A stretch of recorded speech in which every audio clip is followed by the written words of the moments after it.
Steven, let's get to our prospect report. And I'm excited to hear about this guy. This is someone who I really like his game.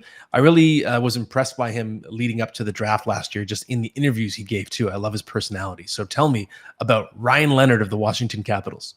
Yeah, Ryan Leonard was one of my favorite players to talk to last year. This is a guy that you look at the players he's played with the last 3 years now at this point. Gabriel Perreault, Will Smith, two excellent prospects of their own. But when it comes to Ryan Leonard, a Washington Capitals prospect, this guy might be the best fantasy option long term because not only does he score goals, he's got the most goals of those three players this year, 26 goals. He's got 49 points in 35 games. But he also hits a lot. He's not a huge guy. I think he's only 6 foot, but he's close to 200 pounds. He loves to move. He's got this power forward energy to him.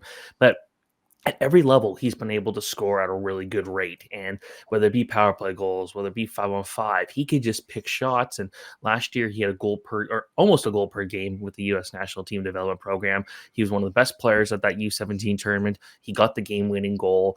And I don't like using the word clutch to describe a player, but this is someone that it just seems like whenever his team needs a goal late, you throw him on there, he's going to get it done because he just brings this competitive nature to him that few prospects have at that same age. So the Capitals got him. I'm very happy for them because that's a team that needs some long-term scoring options. And eventually, by the time Leonard's ready, that's when Ovechkin's career will have pretty much died down at that point. And Leonard can go out there. He could be that power play guy that will score those goals, could do a lot of that. So I think, you look at Tom Wilson as a guy that's willing to throw hits, do things like that, but Ryan Leonard's got way more skill than that. So when you're looking for a long-term option here, I like what Leonard brings to the table. It's too bad he won't get to play with his two good buddies in the NHL, so we'll have to see what happens there because, again, they know each other so well. They've rarely played away from each other, even in showcase events like the Top Prospects game in the United States Hockey Organization did last year.